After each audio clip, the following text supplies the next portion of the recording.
तो पहले भी बोल रखे हैं, अभी भी बोल रहे हैं कि ये जितने भी धागा धुगा जो भी आते हैं ना, सब हमारे वहाँ से आते हैं बंगाल से, लेकिन हमको काम करना पड़ता है। हमने शौक थोड़ी ना सर माँ बाप सबको छोड़ के यहाँ आने का, मजबूरी है।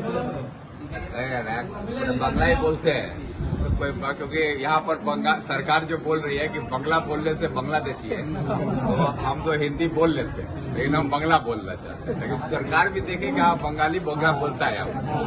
हाँ, যে কথাটা আমি বলতে চাই ওটা বলি যে আপনারা সবাই এখানে বাংলা থেকে এসে এখানে আজকে নিজের রোজগারের জন্য এসেছেন।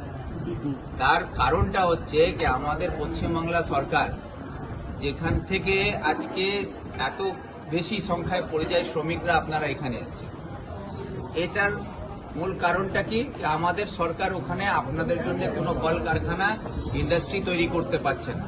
আর যেগুলো কলকারখানা ছিল এই 15 বছরে সেগুলো বন্ধ হয়ে যাচ্ছে, যার জন্য আজকে প্রায় 60 লাখের উপরে পরিযায়ী শ্রমিক পশ্চিমবাংলার বাইরে এসে আপনারা কাজ করছেন।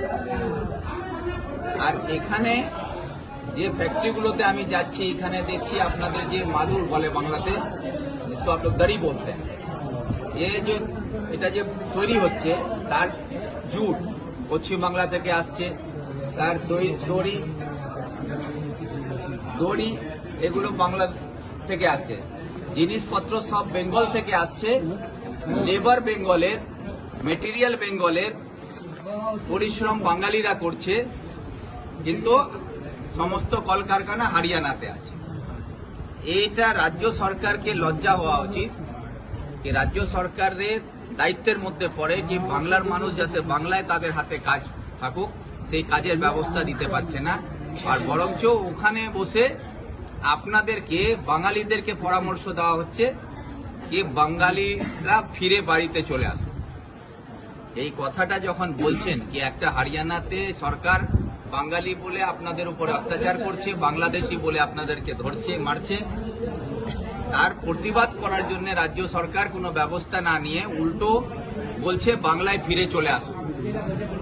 এটার মানে হচ্ছে কি একদিকে বিজেপি আমাদের সাংবিধানিক অধিকার কাড়িয়ে নিচ্ছে, আর অন্যদিকে মাননীয় মুখ্যমন্ত্রী মমতা ব্যানার্জি বিজেপিকে মদত দিচ্ছেন কি আমাদের সংবিধান অধিকার কাড়িয়ে নাও। এই যে আমাদের অধিকার রক্ষা করার জন্য সরকার, না বিজেপি সরকার আমাদের সংবিধানকে রক্ষা করছে, না বাংলার সরকার আমাদের মমতা ব্যানার্জি সংবিধানকে রক্ষা করে আমাদের নিরাপত্তার ব্যবস্থা করছে।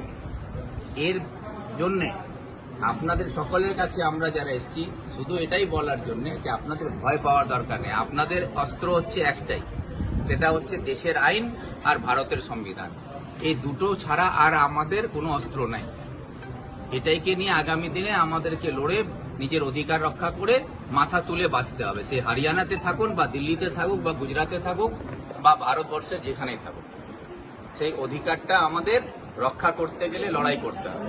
আর হরিয়ানার সরকার মনে করছে যে আপনাদের কেউ নাই, আপনারা অনাথ আছেন, তো সেটা হরিয়ানা সরকারকে এবং ভারতবর্ষের সরকারকে বুঝিয়ে দিতে চাই যে আপনারা অনাথ নাই, আপনার জন্য ভিক্টর আছে, কংগ্রেস আছে।